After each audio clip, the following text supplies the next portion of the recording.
Good afternoon, everybody. Ryan Leary here from Recruiting Daily. We're going to give ourselves just a couple of minutes here to kick off as people are joining the call. Welcome back from the holidays, whichever holidays you celebrate, and Happy New Year to everybody. We've got a fantastic webinar in store today, and we've got a fantastic presenter that we're super excited about. So let's just give it another moment or so as we still see people coming on. Balazs, you're there still? Yes, I am. Hey, good afternoon. Good afternoon. Perfect. We got good audio here. So let's go ahead and kick off. And as people come in, we'll catch them up if needed. So first off, thank you everybody for joining us today. We've got a great webinar. It's called How to Actually Do Diversity Hiring. So I just saw some of the slides from Balazs. We got some good things in store. I will say you're in for a treat today. It's going to be a really good webinar, and we've got some cool things we're going to try to make this as interactive as possible. So please keep your screen open, pay attention there. At the same time, if you have an additional screen on your computer, keep that up. We have some things we're going to share and ask you to get interactive with during the event itself, and Balazs will walk you through that in just a moment.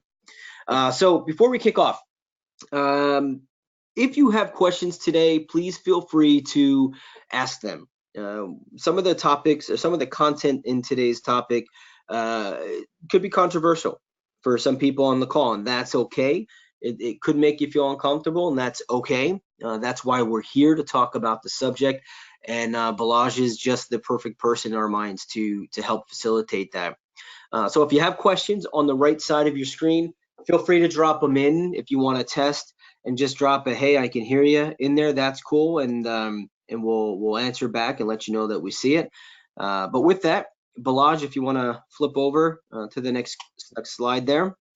I'll let Balazs introduce himself. If you do not already know Balazs, he's got a wealth of experience. He's been around. He puts 15 plus. It's probably 20 at this point. He's getting old. But Balazs, he goes way back. He's from the RPO space, probably like many of you on the call today. He is a worldwide speaker. He speaks at many different conferences on many different topics. Specifically, he's got a home in D&I, which is what we're going to talk about today. Now, and Balazs will get into this, but at the top of your screen, you're going to see a web address called menti.com, MENTI.com. If you have another screen, or even if you need to pop it up on this screen, just don't close the webinar out.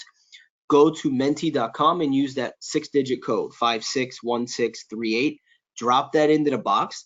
And as Balazs goes through the webinar today, there's going to be a number of interactive spots that you'll be able to engage, ask questions, and he'll be asking a lot of questions today on the webinar. So with that, Balazs, welcome into the call, and take it away. It's all yours.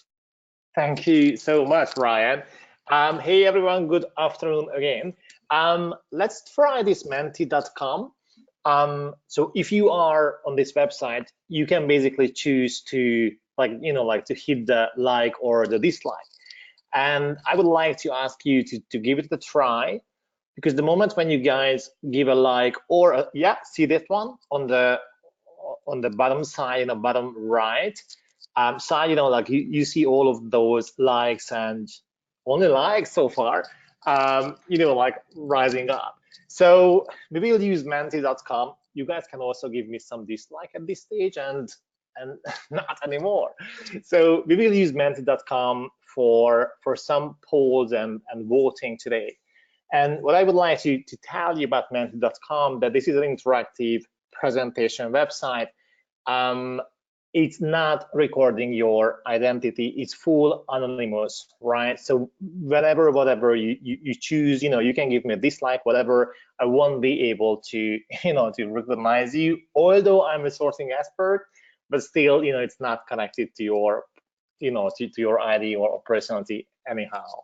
So yeah, let's jump in. I don't like to talk about myself too much. Ryan, you might be right. It may be it may be 20 years, unfortunately. Well, but hey, you know, like wisdom grows with age, right? Doesn't That's it? So let's jump in and let's see, let's see what we can learn today about D&I and diversity hiring. So I want to start with two examples. Example number one was a recent post on Facebook in Recruiting Animals Facebook group. It's called Recruiters Online. And Recruiting Animal, or Michael, he shared a article about the newly governed Finnish government. And on this article, as you can see on the screen, on this article, so the article was talking about 4 members of the cabinet, and they are all really young women. And Michael was stating, like putting this article, and like in his regular, usual ironic way, he was saying like, here's what gender diversity looks like. And what was super interesting that while this is a recruiter group, most of the first interactions and comments on this post was extremely negative. So what you can see is like, they're all white and same age. I don't see any diversity. The diversity is obvious in the hair color. And it was really interesting for me because I think, it talks about the phenomenon today, which is like, okay, what is diversity really? I mean, if we hire women against men, if we hire younger people against other people, whatever, like, what is the right way to do diversity? Okay, so this is the first first example I wanted to use today, and I give you one more, and then we conclude and we go further. The next starting point was this. So Jim Stroud, like the brilliant Jim Stroud, I think Ryan, you learned from Jim Stroud. I learned from Jim Stroud, and probably many of the guys on the call learned from Jim Stroud. So Jim Stroud has authored another masterpiece about how to find female software developers. And one of the tactics that we all use when we source is to go to Google image search and to use the face filter, because if you use the face filter, you can you can easily find the faces, and by the face, you can recognize women versus men. And that was a lady, that was Laura Shannon, who totally disagreed with this technique. And she went on an argument with Jim Stroud, and I believe that was a really, really fruitful argument, because Jim Stroud has made another post, like a LinkedIn post, about this whole argument. Because Laura's point was like, why do you need to source female this way? We are not hiding ourselves. You can find us on LinkedIn as much as you can find men on LinkedIn as well. Probably we have already applied to your ATS. You may have just overlooked our application. And there was one sentence which I personally really liked, when she said that, quite frankly, if you wouldn't source men by their photo, don't do it for women. And this whole argument for me was super important to read through and to witness, to raise the question that, do we really need to directly approach diversity candidates? Is it fair to run a search via faces? Can I really identify? I understand that sometimes we don't have a diverse slate. I get it, but is it really fair to search people via their faces? Because if you search people via their faces, you can search via their gender, via their race, and so on, age, and whatsoever. So these two starting points I wanted to use today, because I think these two really point out that the biggest dilemma in the 2020 recruitment today. Number one is that, what is diversity hiring? If I hire 2 women to the board, if I hire 2 whatever colored person, if I hire 1 gay, 1 lesbian, is that enough? Is that already diversity hiring? Why if I hire man and let's say white man only, why would that be less diverse than than a group of white women, for instance? So there's a big dilemma at what is diversity hiring. And the second is, I think, how can we do it well? And I think there's a third question, is that why diversity matters at all. So let's start with the last one, and we will get back to the first two questions, which is like, why diversity? What is diversity hiring, and how can we do that well? So why do we need to talk about diversity at all? Well, basically, point number one, I think we have to talk about it because people are just so different. I mean, some people are vegan, some people eat meat, some people listen to whatever, rock music, some people prefers opera, some people are tall, some people are short, and you move on. People are just so different. So we have to, address this difference, and we have to address this diversity. That's number one. Number two is that if you promote an inclusive environment at your workplace, your employees, especially those who are members of a minority group, those employees, will be freed up, will be more engaged to your company.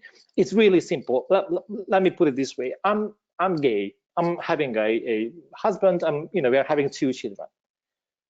And if I work for a company where I'm not allowed or where I'm not freed up to talk about my weekend with my husband and with my children, then it's easy. I won't be able to bring the 100% work from myself, because I will constantly pay attention to try to hide my things, right?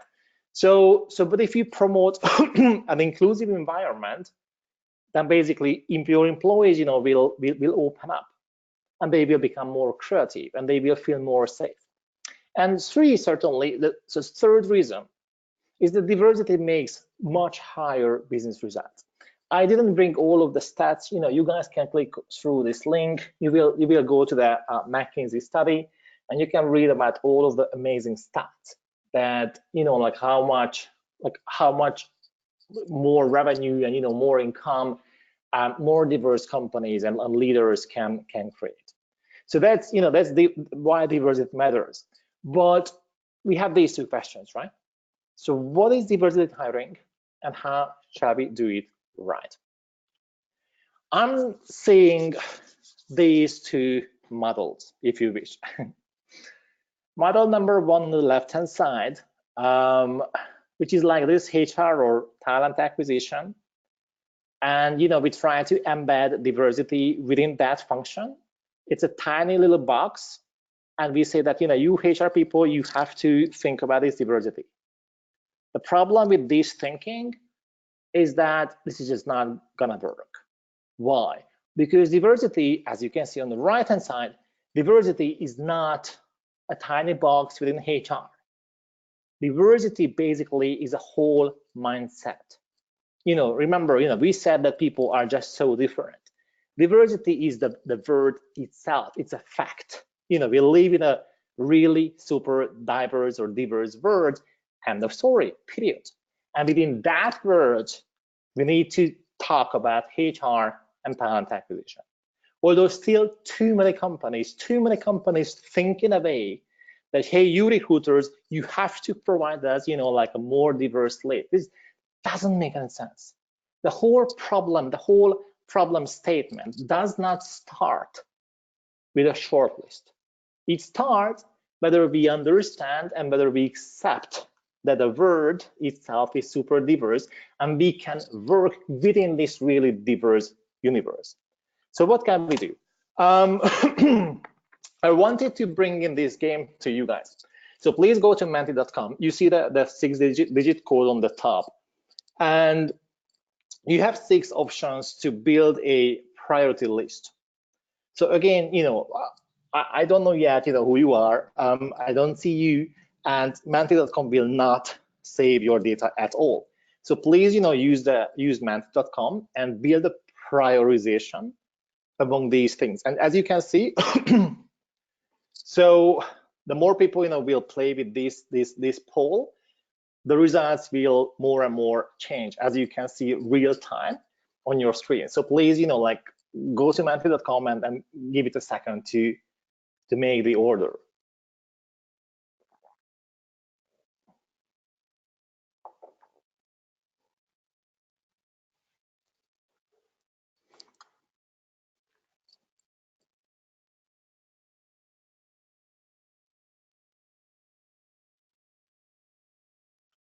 Super interesting to see that, like the first 4 are really changing places, or were changing places at the beginning.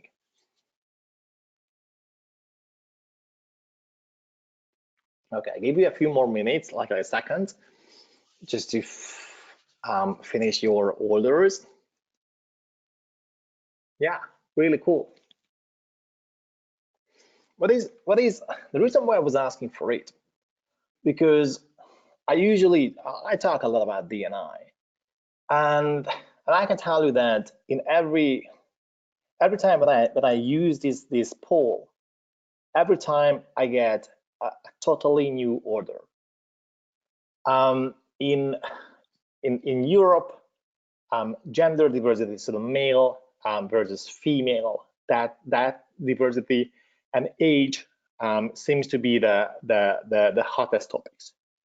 In the US, certainly, like we have the racial diversity seems to overbeat the other categories.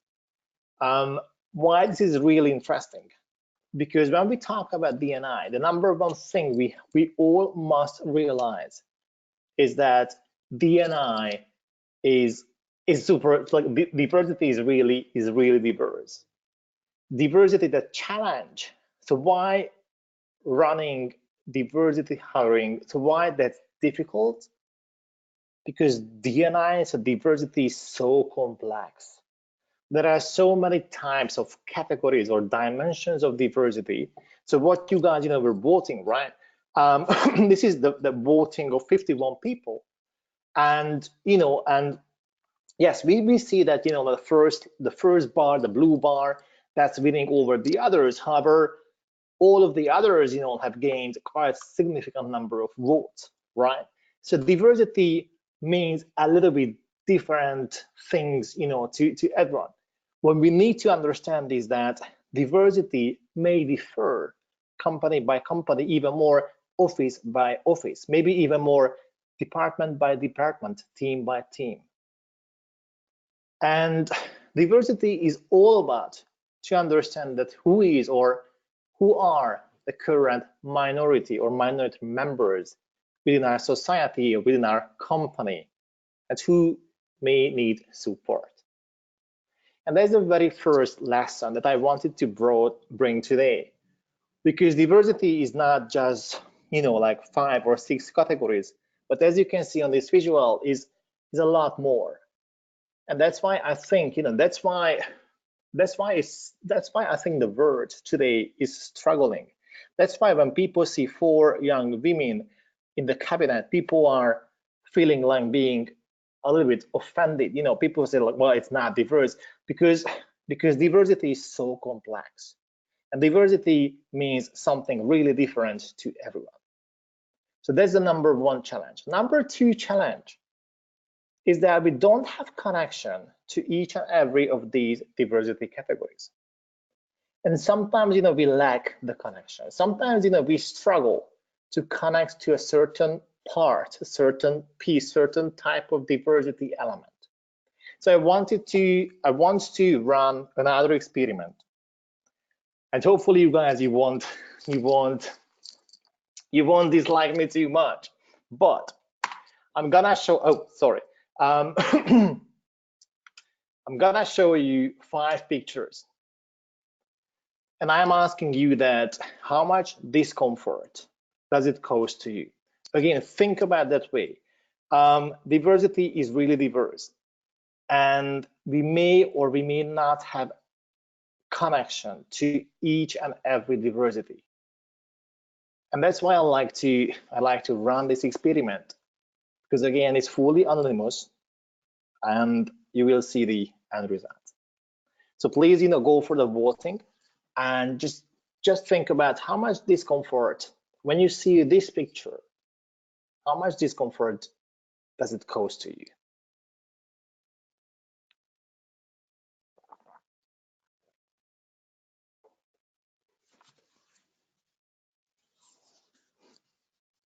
Balazs, I'm also going to cut in here for just a second as people are answering. If you guys have questions, please feel free to drop them into the questions panel there on the right, and we will get to those as well. Thank you. Cool. Okay, so what we see here is that was that a little bit less, so 40%, 60% are like neutral. Yeah, it's fine. And the 40% is either really positive or slightly discomforted with this picture. Let's go for the next one, okay? So how much discomfort does this picture cause to you?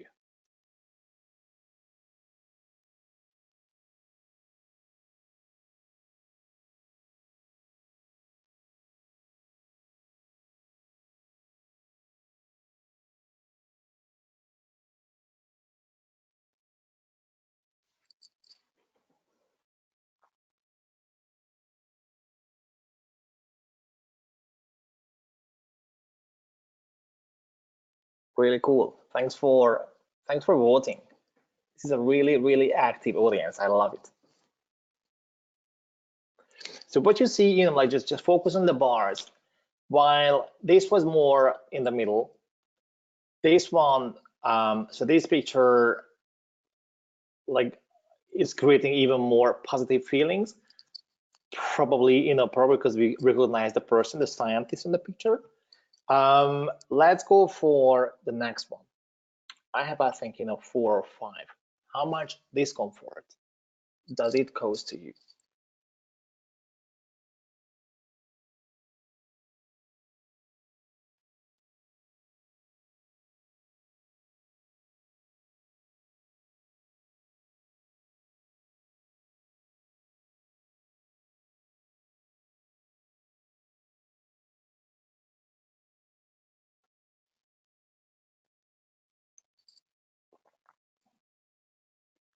Yep. Thank you. I can tell you this is a regular couple, Islam couple. So they are not terrorists or whatsoever.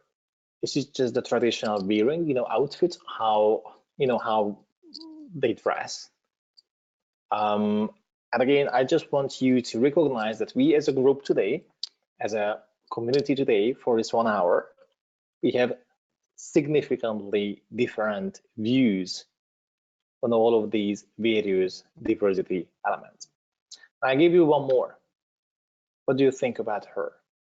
How much discomfort, like seeing this lady, how much discomfort does it cause to you?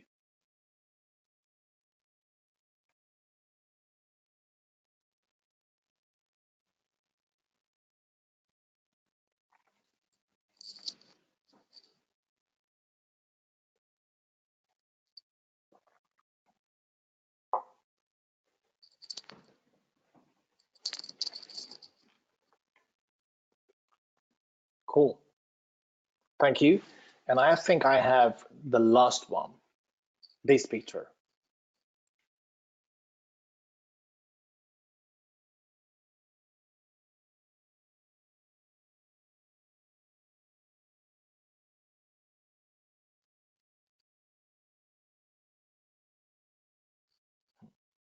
Super.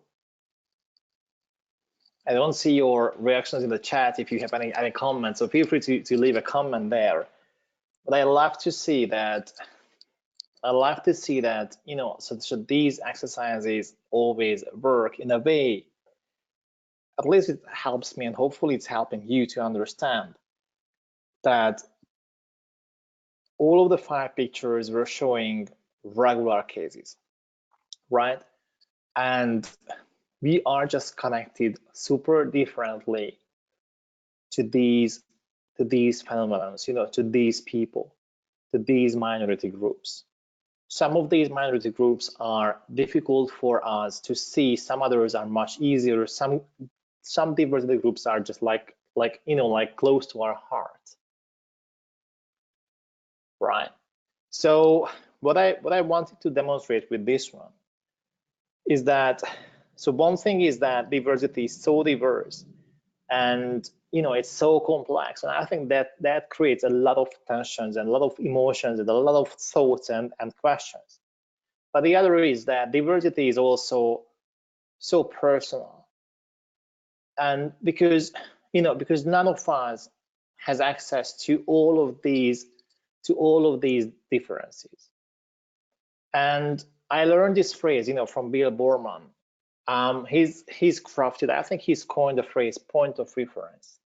And the point of reference is the phrase to whether to understand whether we have a connection to a diversity element or we do not, whether we have connection to diversity category or we don't. Because again, as you just experienced in the voting, some of these diversity elements, you are really fine. You have been connected with that one probably for a long time. Some others may be more questionable for you. Well, we need to understand that the moment when we don't have the point of reference, think about how usually men are raised. Men are not raised in a way to face these things. So when we don't have the point of reference, then usually the first reaction when we can have is fear. The first reaction, so this is something I'm living through in my life as a gay man, that because usually heterosexual people, men, are not raised in a way to have a connection to the gay world. The usual reaction is fear, or sometimes it's not even fear, but like some other emotions. Because again, when we don't have this point of reference, then all type of emotions usually rise up. And maybe fear is not normal, but at least understandable, right? So that's something that I can understand. So that's the first. These are the two things why this whole D&I is so difficult. One is that it's complex, extremely complex, and second, because it's super personal. And that's why I believe, like companies do not have to start, with sourcing diverse candidates, but they really have to face these things first. And the very first thing, what companies can do is to point out their leadership and to start working with their leadership. And there are some really great examples. For instance, there is a association, like CEO Action for D&I, and there are hundreds and hundreds of companies signing this, signing this or getting this pledge that they have committed to build a super diverse and really inclusive company. So that's one thing that a company can do. Another thing, certainly, is to have all type of conversations. This is me in Manila. Manila is the Philippines is a super Catholic country. And when I was there, I was talking about my gay thing, because that was new for some of the guys. And I just wanted to give them the opportunity to ask questions and to, just to face it, just to hear it from a leader. Just to say, like, well, he's a leader, but he's also gay. He's getting a husband. He's having 2 children. How is that possible? What else do we see? Well, certainly we can have all of these employee resource groups, right? So when companies build these groups for minorities, but also training and all type of education can be super helpful. So this is, what I used to work for Cielo recently, and Cielo has built a global educational platform to train and assess each and every recruiter that works for Cielo. I also like the idea of the reverse mentoring, right? These are all tactics that can help companies build a truly diverse environment, right? And I'm not yet talking about how to find female software engineers, but I'm talking about all of the foundational things that a company has to build and has to establish. Reverse mentoring is the way, when we bring together two really different parties. When we have a, let's say, elder or middle-aged, I don't know, man CEO, and we bring in, let's say, a lady in her 20s, and we ask them to mentor each other together, right? So to work together in a way. This is also, this was published by Intel a few weeks ago, so a few days before the holidays.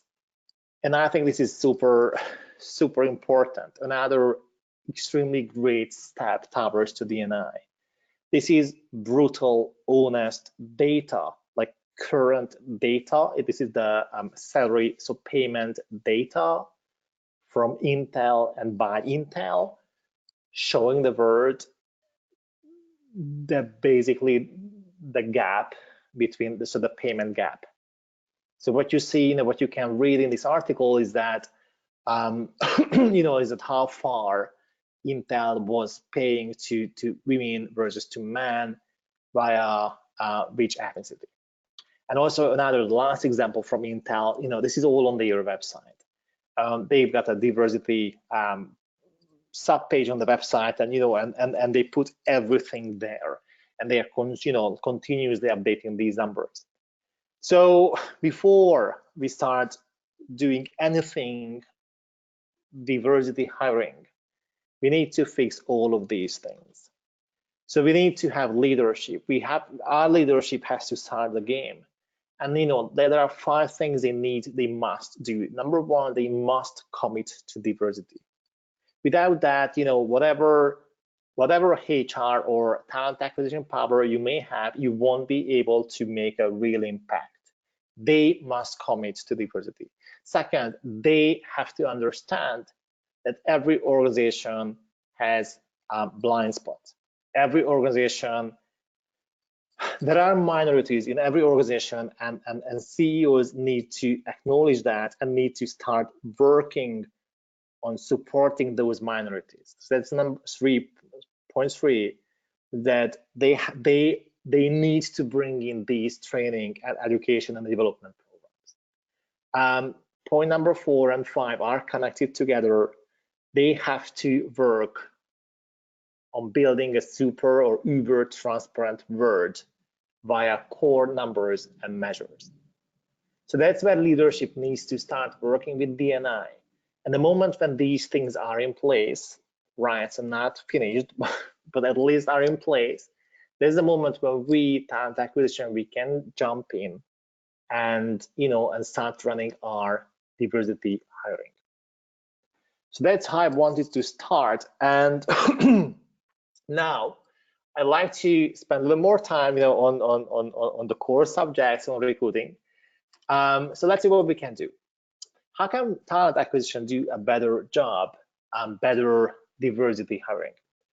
If I look through, like these 5 major steps of the process, I'm just bringing in some tactics and some tools and some technologies. So hopefully you guys will get some some fresh new ideas. So think about the intake call the first time when we talk to the hiring manager. Well, first of all, we can, and I think we must, present the business the current state of the diversity of the talent market. Can we find disabled people to join the company? By the way, is our company ready to host disabled people in that workplace? What is the current state of diversity in the team, within that department?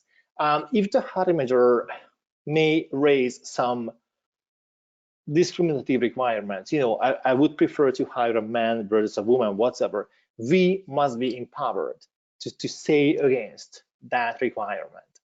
I talked to a lot of recruiters, who were telling me that they get the order to not look for any type of whatever minority group. This should be stopped, and we should be empowered to say, like, nope, this is not gonna happen within this company. But for that one, again, we need a leadership to do all of these 5 things. Okay, what else can we do?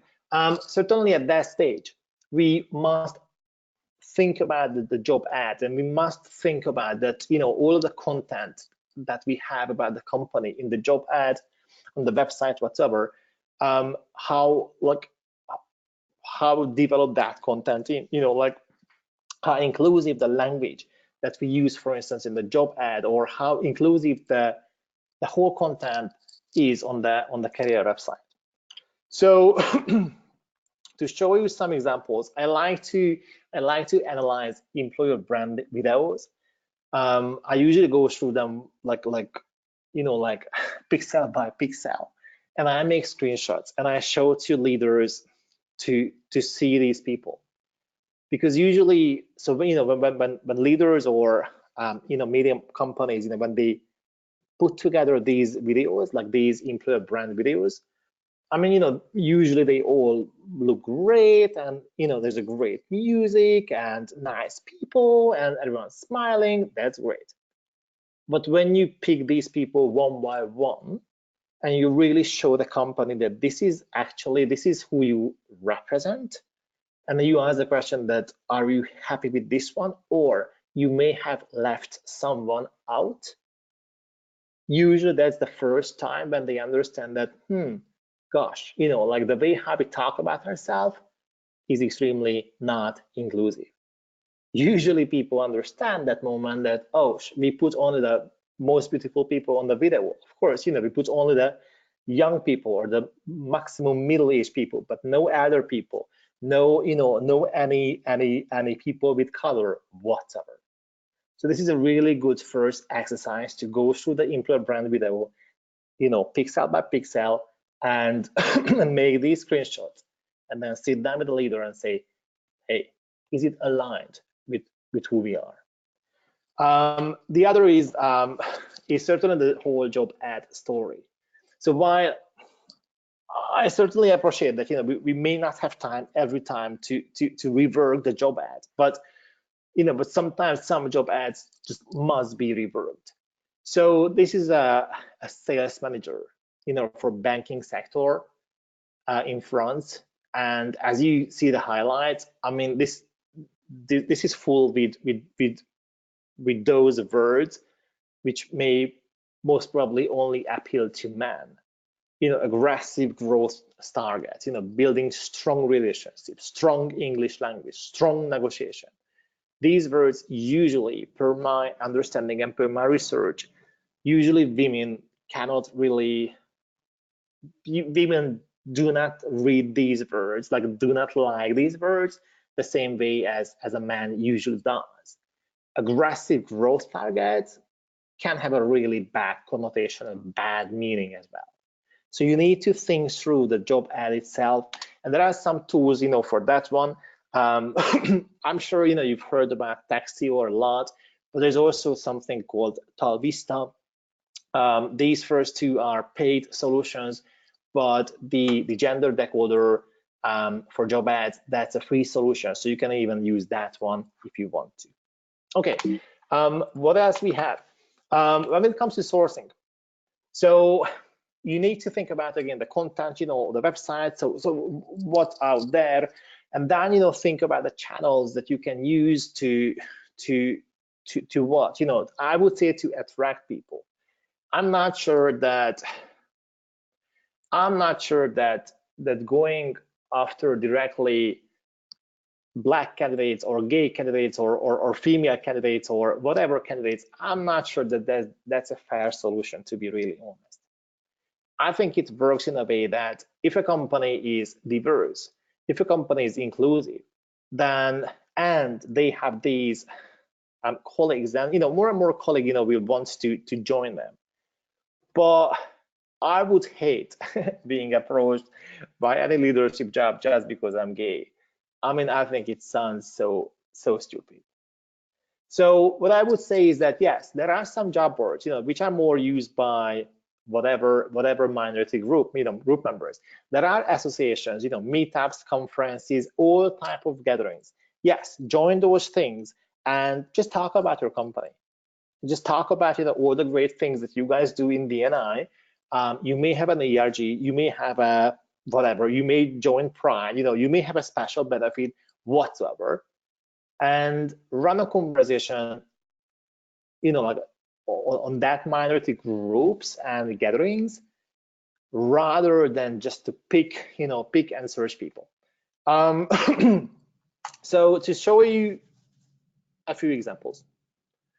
So this is the recruitment marketing slide from Deutsche Bahn, which is the German giant train company.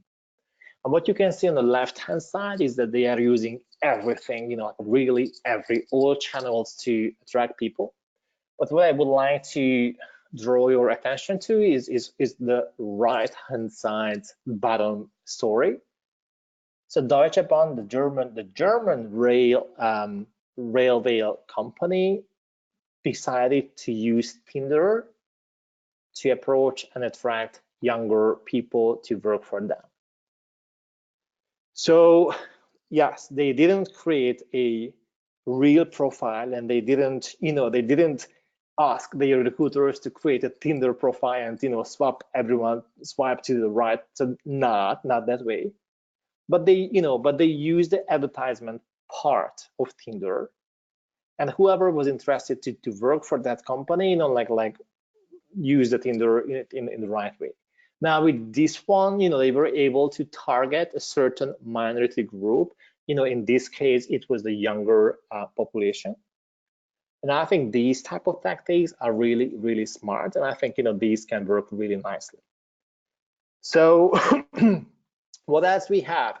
There is a handout, and hopefully Shadi Stacker will not kill me that I'm sharing it. But I've received this document like a long time ago from one of my friends, and then today I just understood that it is on Shadi's website. So there is a 26-page long, like it's a library, it's an encyclopedia, which will give you all type of associations and gatherings and schools and meetups and whatever regarding minority candidates. And this is really, really US focused. So so if we have US people working on the US recruitment, you guys will want to have a look on this document. This is extremely powerful and really, really, really helpful. Okay, what else? Moving on. So when it comes to screening, right? So intake, a bunch of things that we can change. Sourcing, a lot, how we can advertise and attract more people. Screening, what can we do on the screening? I learned this one, from Sarah, who's a brilliant sourcer. There is a plugin called Blind Audition. This is a Chrome plugin, so you can add it to your Chrome browser. And all it does is that whenever you run a search, like what you see on the left-hand side, it will hide the name. It will replace the name to a candidate. So it will anonymize everyone. And also it will remove the profile picture. And the reason why I love it, not because I would suggest to use it every time, but sometimes, sometimes it's really helpful to understand that, how much bias, we have, and, it's helpful to understand, like the mechanism behind our screening processes. Because basically the moment when you only see such a thing, when you see like a candidate and no pictures, you must make a decision based on actual professional data and nothing else.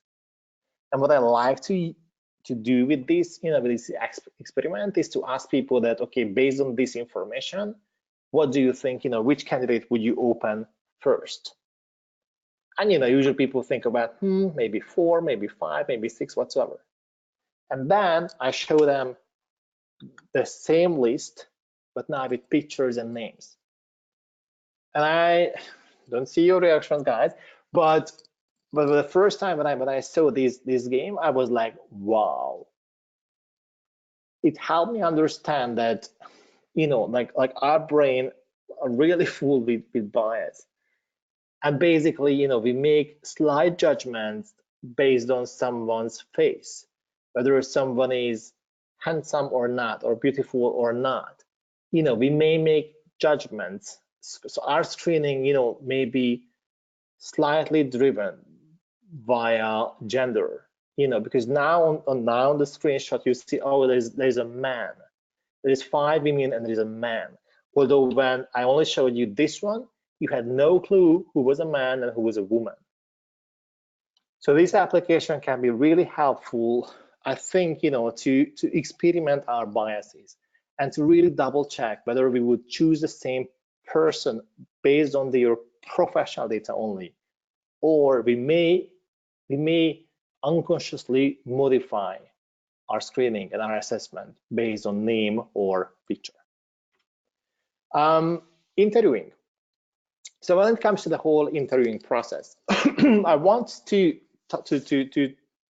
talk about a little bit one thing which we've developed with a company some time ago, and that was built on the concept that, so when we source candidates, we try to bring in a really diverse slate, and then we screen them, and then we try to still maintain and keep that diversity in the whole shortlist.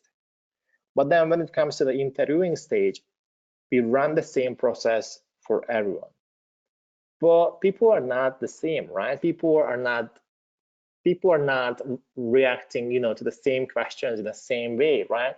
And yes, we always say that we want to run the same questions, and we want to run the same assessments because we want to see the difference between people. However, this is just, again, not fair, right?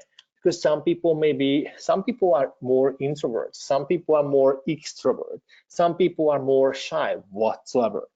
So maybe running the same questions is not a best way to assess their actual and real talent. And what we were thinking with that company at that time is like, why don't we ask candidates to build their own interview panel? So what if we have a process in place when we show, we invite you to your interviewing stage, and we give you, we navigate your website and we say, hey, listen, there are 5 potential interviewers and you need to pick 2 or 3 of them, and it's up to you how you pick these people.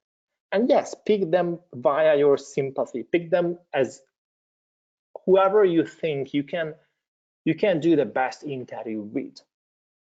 And again, like these differentiations in the interviewing process can make so much impact on candidates and and the way how they represent their skills. Certainly in the interviewing process, we need to talk about the whole training and education part. I just wanted to bring this one here because I'm not sure that many people are aware of this. So Facebook has a whole managing unconscious bias training online, and it's freely available, and it's really helpful and full of great information. So if you want to help your managers, hiring managers, like do a little bit of education, feel free to navigate them to this website, because this is really cool stuff. And finally, if we think about what we as talent acquisition we can do as a last step, so we need to think about the offer stage. And the offer stage is, again, that's like the interviewing part. Why do we think that people need the same benefits? Why? Because equal pay should be should be basic, right? But we're talking about benefits. Why do we believe that people, there can be so many great benefits that can really make a huge impact to all type of minorities people, right? Think about the medical benefits. Someone who might be a trans person, that needs totally different medical benefits than someone who's a single daddy, for instance. Think about paternal leave. These things are not yet obvious in our words, and I think these just should be really obvious. It's not a big deal.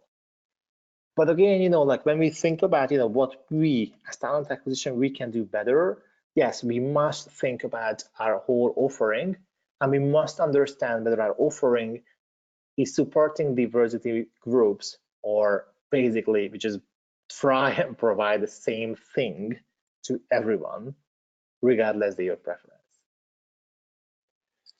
So that was it from me for now. We have something like, like 7 more minutes. No more votes and no more polls, but you guys can use the chat, and Ryan will help me see your questions. What I wanted to underline for today is that yes, we can do diversity hiring well as long as talent acquisition and HR is embedded in a really diverse environment. And our job is to help leadership see the whole world. Our job is to show leadership, all the potential minorities around us. And also it's our job, to help leadership realize all the blind spots that we may have within the company, right? And and then, so when these 2 points, have been established, then we can start thinking about to adjust and to improve our diversity hiring. So Ryan, I stop. I guess I only have the connect with me slide, so I go back to this one. Do you have any questions? We do. We have a lot that came in.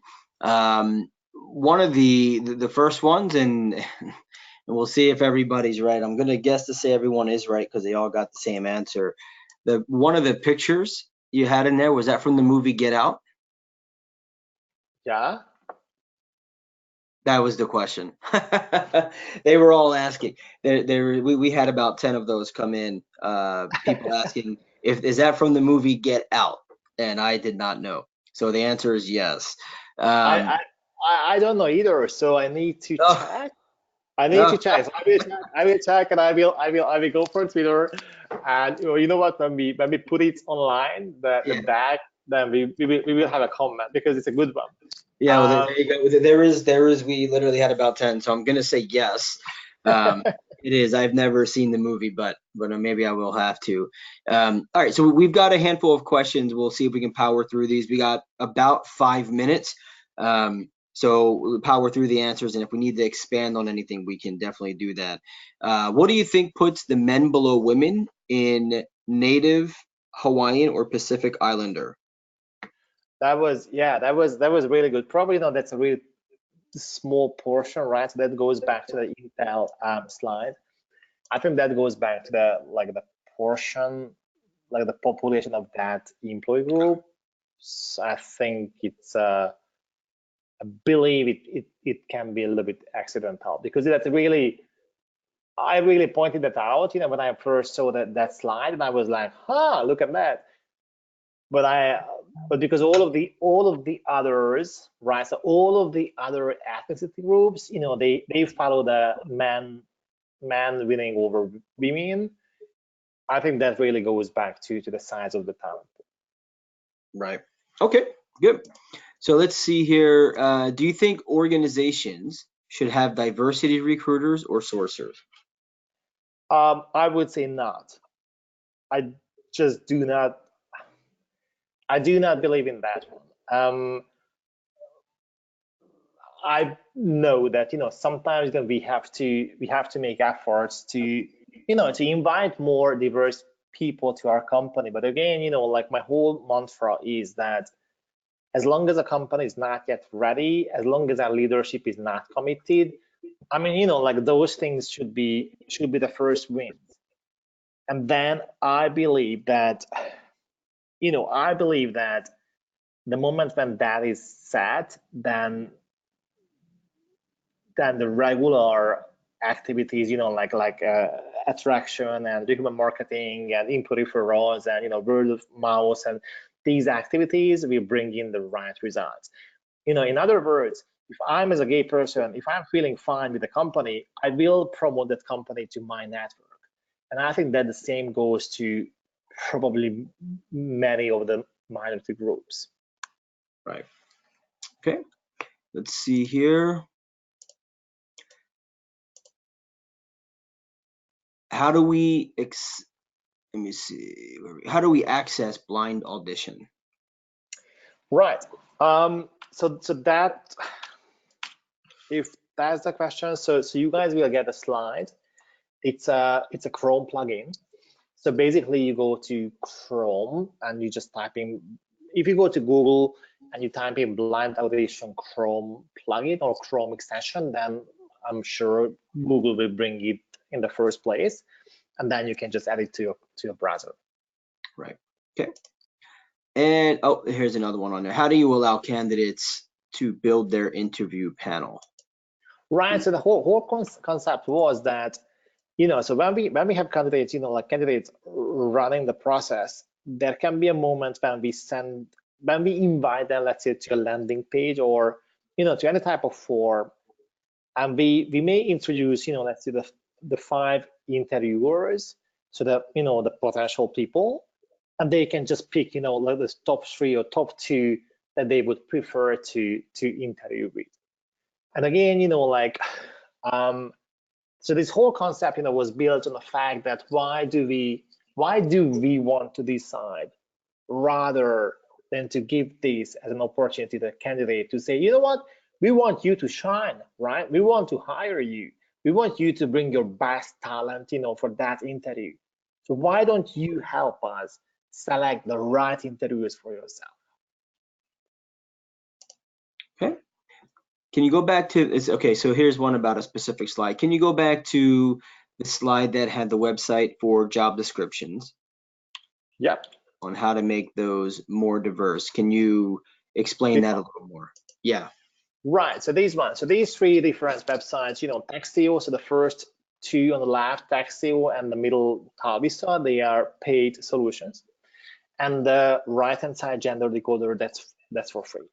So both Textio and Talvista, have been built in a way that they gathered, I believe, tens or thousands or millions of job ads, and they are having a machine learning algorithm which is looking for patterns in the job ads. Now, they are able to tell you whether a text is more written from a man or from a woman perspective, whether a text is using more man-ish or more female-ish, male-ish words, whether a text is more aggressive or more collaborative, or and so on and so on. So these Textio provides you hands of features to understand how you can boost your job ad. Talvista is more focused on the gender part, but also they have some other core features as well. While Cat Matchfield is only a gender decoder. So Cat Matchfield is built in a way that they said these words usually are more appealing to men, while those words are more appealing usually traditionally to women. So that's how they built their website. Right. Okay, and we've got 2 more, so we got about a minute left or so. Let's see what we can do. For those of us who are not in a management position, what do you recommend that we do to help improve our D&I within our individual contributor roles, especially from a talent acquisition perspective? Yeah, it's a really great question. I would say, if I were you, probably I would, first of all, I would look for a D&I sponsor. Because we can have our little fights and we can revolutions and whatsoever, but in any corporation, you need sponsors and supports, who will help you get there. I believe that again, we also need to understand what type of D&I may matter to my company, right? So I think it's a challenge, for recruiter, because yes, they may be super driven by D&I and they really would like to bring in a super diverse slate, and they do really their best. However, if there's no leadership support, if that's not aligned, if that activity is not aligned with that company's longer term D&I goals, then it can be a really, I mean, it can be a lot of work for very little impact. So I would look for a sponsor, I would look for a supporter, and I would try to understand, where my company is and what is the D&I curve or path that my company is keen to take. Okay. And he did come back and say that they do have IRGs in a D&I department, so that should help. And that's great, right? So that's great. So then basically I would look for the opportunity where I can do the most impact to those goals, right? Because again, think about the dimensions of D&I, right? Diversity. I mean, there's like so many subgroups, and not every company can deal with all of these. That's for sure. Yeah. Right. Okay. Well, that brings us to the end. We are officially out of time. For everybody that is asking, yes, we are going to be sharing both the recording and the slides. We will have those to you shortly, so check your email for the links out to those. You'll be able to download the slides as well as get a copy of the webinar itself. So thank you, Balazs, for helping us today and sharing this great information, and of course to everybody for coming on. We'll see you all next time. Thank you so much, and thank you so much for being super active with the Menti.com game. I really love that one. And Ryan, thank you so much for inviting me again. Absolutely. Take care, everybody. Cheers.